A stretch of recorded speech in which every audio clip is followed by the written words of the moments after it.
아름다운 찬양 감사드립니다. 코로나19가 계속 기승을 부리는데도 이것을 찾은 여러분들 모두에게 그리스도의 평화가 함께 하시기를 바라겠습니다. 미국에서는 아주 지금 심하게 아직도 코로나가 맹위를 떨치고 있고, 브라질과 같은 남미에서는 이제 급속하게 번지기 시작하고 있습니다. 아프리카도 폭풍 전야라고 하는데 이제 진짜 팬데믹, 전 세계 다 퍼지는 그런 것이 이제 코앞에 있는 것 같습니다. 이미 WHO는 선언을 했고요. 언제 이 코로나가 끝날지 잘 모르겠습니다. 요즘 우리 주변에는 아까 장로님께서도 기도하셨지만 코로나 이후 시대라는 말이 유행하고 있습니다. 코로나 이후에 세상은 어떻게 바뀔 것인가? 바로 이 말이죠. 지금 학문의 각 분야에서 이에 관해서 논의하고 있습니다. 패스트라는 질병으로 중세가 무너지고 근세가 왔습니다. 이와 같이 코로나 이전 시대와 코로나19 이후 시대로 시대는 나누어질 것이다, 이렇게 말하고 있습니다. 코로나19는 우리의 생활을 많이 불편하게 하고 있지만 또한 좋은 점도 있습니다. 지금 우리는 미세먼지가 훨씬 줄어든 봄을 지금 경험하고 있죠. 코로나가 몇몇의 부주의로 확산하는 것을 보면서 이제는 새로운 공동체적 가치를 가져야 한다고 사람들은 생각하고 있습니다. 정부에서 지원금을 주는 것이 경제의 활성화를 또한 주고 있다는 것을 사람들이 알게 되면서 경쟁이 능사가 아니라는 것도 배워가고 있습니다. 그리고 지구와 다툼하지 말고 더불어 함께 지내는 것이야말로 우리의 미래라는 것을 이제 몇몇 학자들만의 주장이 아니라 이제는 사람들이, 대중들이 공유하고 있습니다. 지금은 그렇지 않지만 과거에는 전염병이 돌기 시작하면 항상 등장하던 것이 있었죠. 종말론이었습니다. 마태복음 24장과 누가복음 21장에 예수께서는 종말에 관해서 말씀하고 계시는데요. 특별히 누가복음 21장 10절에서 11절까지 주님께서는 이렇게 말씀하셨습니다. 민족이 민족을, 나라가 나라를 대적하여 일어나겠고, 곳곳에 큰 지진과 기근과 전염병이 있겠고, 또 무서운 일과 하늘로부터 큰 징조들이 있으리라. 우리나라도 남과 북이 대적하고 있고, 세계적으로는 미국과 중국이 대적하고 있습니다. 후쿠시마 지역에 대규모의 지진이 일어나 원자력 발전소가 무너져 내려서 아직도 2011년 당시와는 전혀 다를 바 없는 상황이 계속되고 있습니다. 우리나라는 지진대가 아니라고 하지만 독일의 지진학자 도이체벨레는 최근 들어서 일어나는 잦은 지진은 더 큰 지진이 올 수 있는 증거라고 말하고 있습니다. 2008년에 중국의 스촨성에 진도 7.9의 대지진이 일어났습니다. 지진 발생 지역에서는 약 80%의 건물이 무너졌다고 하죠. 수백만 명이 집을 잃었고 약 9만 명이 목숨을 잃었습니다. 그런데 이 스촨성도 지진대가 아니었습니다. 우리도 이와 같을 수 있다는 것입니다. 1986년에 있었던 구소련, 지금 우크라이나죠. 이곳에 체르노빌 원전 사고가 일어났습니다. 2011년 일본의 대지진이 일어나서 후쿠시마에 체르노빌 이상의 원전 사고가 일어났습니다. 시간이 꽤 흘렀지만 지금도 다름없다고 했죠. 전염병과 기근은 동전의 양면처럼 같이 움직입니다. 지금 코로나19는 전 세계적인 팬데믹입니다. 한마디로 다 퍼져 있다는 거죠. 이 전염병 때문에 공장이 멈춰서고 일자리가 사라지기 시작했습니다. 항공계와 여행업계는 줄지어 도산하고 있습니다. 아무도 여행을 가지 않기 때문에 그렇습니다. 민족이 민족을, 나라가 나라를 대적하여 일어나겠고, 곳곳에 큰 지진과 기근과 전염병이 있겠고, 또 무서운 일과 하늘로부터 큰 징조들이 있으리라. 자, 이 정도 되면 예수께서 말씀하신 종말에 가까이 온 것 같지 않습니까? 실제로 신천지에서는 이것이 마지막 때의 질병이라고 얘기했다고 하죠. 이런저런 종말의 징조가 보이는데, 그런데 이상하리만치 우리나라 교회는 잠잠합니다. 뭐 여러 가지 이유가 있겠지만 저는 이미 교회가 시한부 종말론이라는 백신을 맞았기 때문에 그렇다고 봅니다. 다미 성교회라고 여러분들 다 기억하실 겁니다. 1992년에 휴거가 있을 것이라고 하면서 전국에 있는 사람들이 다 모여서 거의 열광적인 집회를 열었었죠. 사람들이 흰 옷을 입고 가슴에 명찰을 달고 휴거하신 주님을 맞이하겠다고 난리였습니다. 물론 아무 일도 일어나지 않았습니다.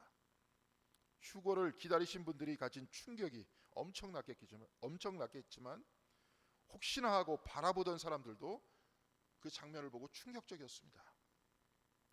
이후로 우리나라에서는 시한부 종말론이 먹히지 않습니다. 다미 성교회 말고도 시한부 종말론은 역사적으로 무수히 많았습니다. 중세시대 유럽에서도 종말을 기다렸습니다. 이들은 1000년이 됐을 때 구름 타고 내려오시는 주님이 내려오실 것이라고 생각하면서 그 맞이함을 기다렸습니다. 그래서 999년 12월 31일 유럽의 교회에는 사람들이 몰려들었습니다. 12시가 지나 1000년이 되는 바로 그 시간 주님이 오신다고 생각했기 때문에 그렇습니다. 물론 오시지 않았습니다. 그때 교황이 다행이라고 했을까요? 아니면 안타깝다고 했을까요? 전해 내려오는 말에 의하면 다행이다 이렇게 말했다고 합니다. 천국과 지옥을 영원히 나누는 바로 그곳에 하나님이 계시니 종말이 온다면 공포가 시작되는 것 아니겠습니까?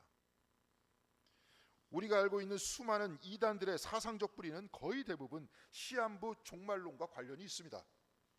제7일 예수 재림교라고 하죠. 안식교는 윌리엄 밀러라는 침례교 평신도 부흥사에 의해서 창시됐는데 이 사람은 1844년에 종말이 온다고 했습니다.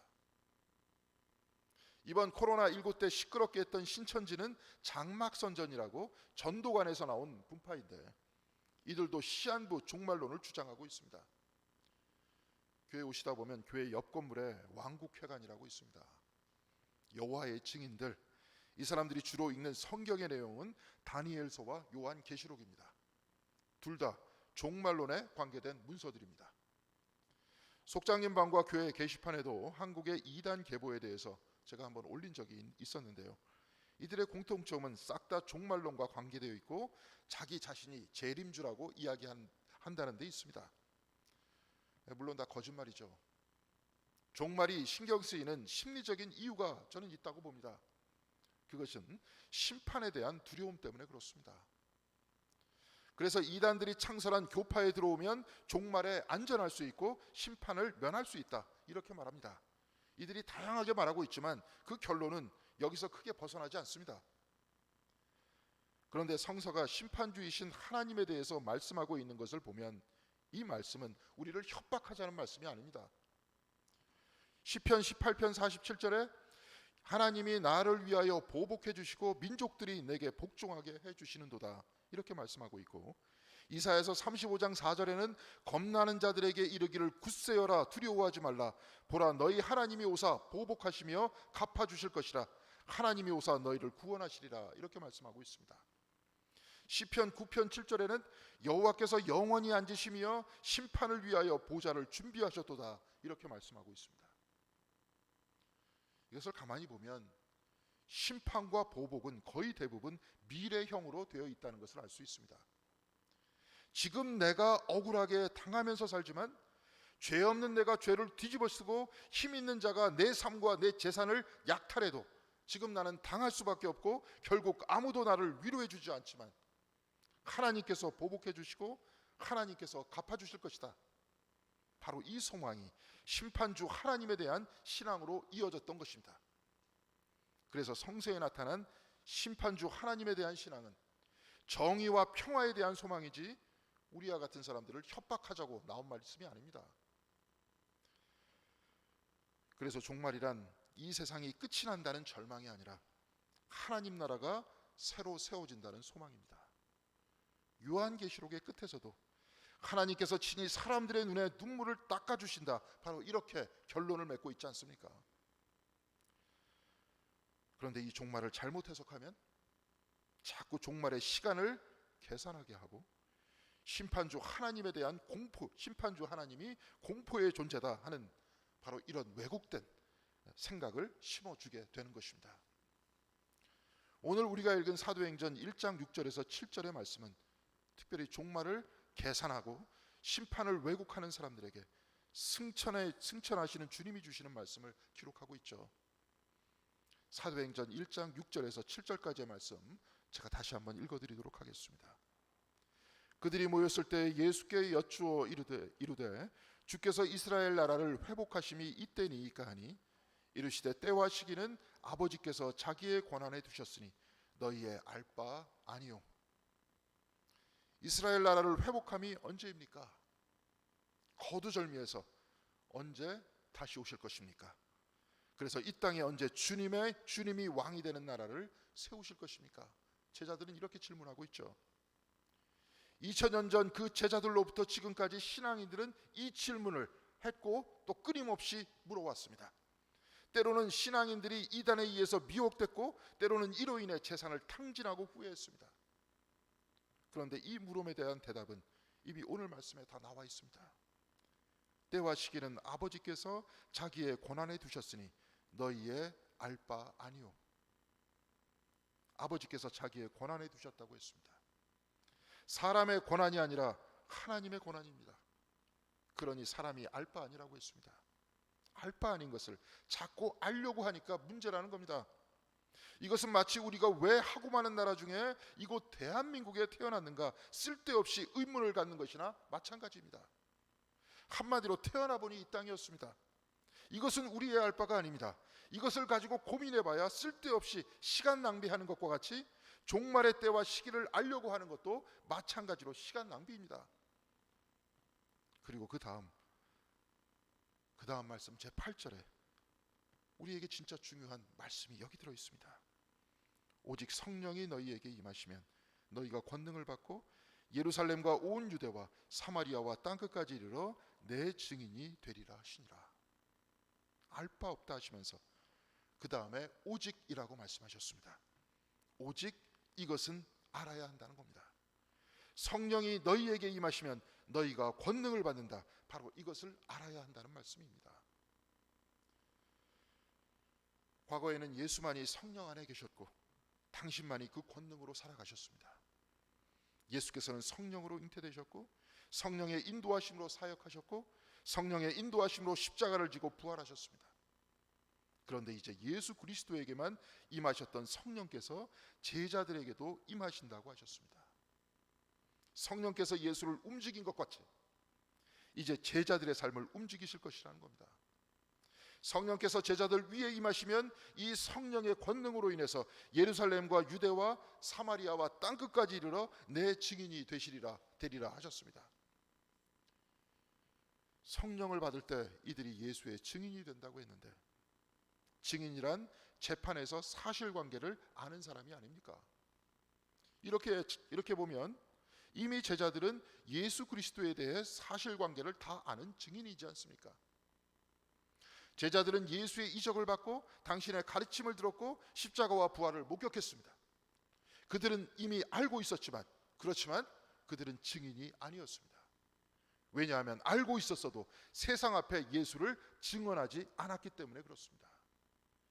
보복과 차후에 일어나는 일이 두려워서 알고 있었어도 입을 다물고 있었습니다. 그래서 이들은 증인이 아니라는 것입니다. 이들이 두려워했던 이유가 있습니다. 용기가 나지 않았던 그 이유가 있습니다.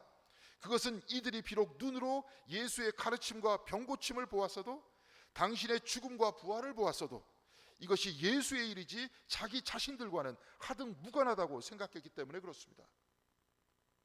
그런데 이들에게 성령이 임했을 때 예수의 죽음은 바로 이들의 죽음이요 예수의 부활은 바로 이들의 영생이라는 확신으로 뒤바뀌게 됐습니다. 예수께서 살아나셨듯이 하나님 안에 있는 나는 죽지 않는다는 그 확신, 바로 그것을 믿게 됐던 겁니다. 바로 이것이 눈으로 보는 것과 성령 임재의 차이점입니다. 이로부터 이들은 부활의 삶을 살기 시작했습니다. 제자들은 예수를 죽인 사람들이 득실되는 예루살렘과 온 유대 사마리아와 유럽의 땅끝까지 이르러 예수의 증인이 됐습니다. 바울은 3번에 걸쳐 유럽 전역을 돌며 전도했고 도마는 인도의 남쪽 첸나이까지 갔습니다. 우리 역시 눈으로 성경을 보고 있습니다. 귀로 말씀을 듣고 있습니다. 그러나 성령이 임하여 권능을 얻은 사람은 성경의 말씀이 내 몸 밖에 있는 성경책에 쓰여진 남의 얘기가 아니라 바로 나의 이야기로 뒤바뀌는 것을 경험한다는 겁니다. 재림의 때와 시간은 하나님의 손안에 달려 있습니다. 이 일은 우리의 일이 아니라 하나님의 일입니다. 우리의 일은 오직 성령을 받고 예수의 증인되는 일입니다. 그러니 우리는 성령의 임재하심을 위해 기도해야 하는 것 아닙니까? 예수께서는 이 말씀을 하시고 하늘로 오르셨는데 제자들은 무엇을 하고 있었습니까? 성령의 임재를 바라면서 기도하러 그 감람원을 떠났을까요? 그렇지 않습니다. 오늘 본문 10절과 11절을 보니까 이렇게 나와 있습니다. 올라가실 때 제자들이 자세히 하늘을 쳐다보고 있는데 흰옷 입은 두 사람이 그들 곁에 서서 이르되 갈릴리 사람들아 어찌하여 서서 하늘을 쳐다보느냐 너희 가운데에서 하늘로 올려지신 이 예수는 하늘로 가심을 본 그대로 오시리라 하였느니라. 제자들은 그냥 하늘을 쳐다보는 것이 아니라 자세히 쳐다보고 있었다고 했습니다. 이때 흰옷을 입은 두 사람이 곧 하나님의 사자가 이들 곁에 서서 말합니다. 갈릴리 사람들아 어찌하여 서서 하늘을 쳐다보느냐 너희 가운데서 하늘로 올려지신 이 예수는 하늘로 가심을 본 그대로 오시리라. 하늘로 가심을 본 그대로 오시리라. 하늘로 가심을 본 그대로 오신다면 하늘을 자세히 쳐다봐야 맞습니다. 그렇지 않습니까? 하늘로 올려가셨으니 하늘에서 내려올 것이다, 이 말씀 아닙니까? 그런데 하나님의 사자는 그 앞에 이렇게 말씀하고 있죠. 어찌하여 서서 하늘을 쳐다보느냐. 하늘만 바라보지 말라는 말씀이 아니겠습니까? 하늘은 넘어선 곳입니다. 초월의 장소입니다. 사람의 영역이 아니라 하나님의 영역입니다. 저 너머는 하나님의 소관이지 사람의 소관이 아니라는 것입니다. 예수께서 다시 올 때의 시간은 하나님의 소관이듯이 저 너머도 하나님의 소관입니다. 때와 시간은 하나님의 소관이니 제자들과 그리고 우리들이 성령을 받아 예수의 증인이 되어야 되듯이 제자들과 그리고 우리 모두는 저 너머를 보지 말고 바로 이곳을 바라보아야 한다는 것이 아닙니까? 사랑하는 성도 여러분, 우리는 코로나19 시대를 지내고 있습니다. 곳곳에서 지진이 일어나고 있습니다. 지구온난화로 인해 기온이 상승하고 극지방의 얼음이 녹아내리고 있습니다. 지금 인류는 멸망을 향해서 가고 있습니다. 그럼에도 이 멸망을 향한 욕망을 멈추지 않고 있습니다. 그런데 믿는 사람들조차 이 모든 것을 종말의 징조라고 하면서 하늘만 바라보면서 예수께서 다시 오시는 그 시간만 계산하고 있지 않습니까? 사랑하는 성도 여러분, 여러분들은 어디를 바라보고 계십니까? 우리들도 저 감람원의 제자들과 같이 하늘만 바라보고 있지 않습니까? 혹여 나 죽기 전에 예수의 재림이 올 것이라는 신라 같은 기대감 속에 오늘 이 땅의 현실에 눈을 감고 있지 않습니까? 나는 가만히 있을 터이니 하나님께서 다 해달라고 하면서 어떤 요행을 바라고 있지 않습니까? 아니면 이 세상의 상황을 억지로 성경에 끼워 맞춰서 종말이 올 것이라는 생각 속에 살면서 역시 하늘만 바라보고 있지 않습니까? 예수께서는 때와 시간은 우리의 알 바 아니라고 했습니다. 오직 성령이 임하시면 예수의 가르침과 삶이 십자가와 부활이 곧 나의 이야기로 뒤바뀐다고 하셨습니다. 바로 이때 확신의 권능을 받고 땅끝까지 예수의 증인이 된다고 하셨습니다. 하늘을 바라보던 눈을 가진 바로 이 사람들, 바로 이 사람들의 눈을 현실로 돌리라는 바로 이 말씀을 듣고 깨달은 제자들은 감람원을 떠나서 바로 이들의 현실이 있는 예루살렘으로 돌아가서 성령의 임재를 바라면서 기도했습니다. 우리들도 바로 이곳 내 삶의 자리로 눈을 돌려서 성령의 임재를 위해 기도해야 하지 않겠습니까? 이 코로나19 시대, 지구온난화의 시대, 미래가 없다 하여서 오직 현재의 쾌락과 경쟁과 욕망만 남은 이 시대에 우리도 이곳에서 빠져나오지 못하고 무기력하게 하루하루 관성적으로 살아가고 있는 이 시대에 우리는 성령이 우리에게 임재하심을 위해 기도해야 하지 않습니까? 성령께서 오셔서 우리도 이 관성적인 삶과 그 무기력한 인생을 십자가에 못 박게 해달라고 기도해야 하는 것입니다. 예수께서 세상을 향하여 십자가를 지셨듯이 우리도 이 세상의 방식이 아닌 전혀 다른 방식으로 살게 해달라고 기도해야 하는 것입니다. 성령님께서 우리 모두에게 오셔서 경쟁이 아닌 협력으로, 다툼이 아닌 사랑으로, 높아짐이 아닌 겸손으로 살 수 있도록 우리에게 힘과 용기를 달라고 기도해야 하는 것입니다. 우리는 할 수 없습니다. 우리 자신의 힘으로 할 수 없습니다. 우리는 제자들과 같이 하늘만 쳐다보는 데 익숙합니다. 용기도 없고 능력도 없습니다. 그러나 예수께서는 성령께서 오시면 우리는 권능을 받는다고 하셨습니다. 성령께서 우리에게 임하시면 우리는 하늘만 바라보던 눈을 돌려서 현재 바로 이 자리에 우리의 눈을 돌릴 수 있습니다. 성령님께서는 협력하게 하셔 경쟁을 이기게 하시고, 성령께서는 우리로 겸손하게 하셔 교만을 이기게 하십니다. 성령께서는 우리로 사랑하게 하셔서 힘과 권력을 이기게 하십니다. 성령께서 임하시면 우리는 권능을 받습니다. 그리고 이 시대에 예수의 증인이 될 수 있는 것입니다. 사랑하는 성도 여러분, 때와 시간은 하나님의 것입니다. 우리를 넘어선 저 하늘은 우리의 영역이 아닙니다. 우리는 이곳에서 우리의 삶의 자리에서 오직 성령의 임재를 위해 기도해야 할 것입니다. 성령께서 여러분 한 분 한 분 위에 임재하시기를 바라겠습니다. 성령께서 우리 교회를 충만하게 품어주시기를 바랍니다. 그래서 공동교회가 성령 충만한 교회, 예수의 증인들로 가득 찬 교회, 그래서 이 시대의 도전에 사랑과 겸손으로 응답하는 교회와 성도님들이 가득 찬 우리 모두의 공동체가 되기를 주님의 이름으로 간절히 기원드리겠습니다. 기도하시겠습니다.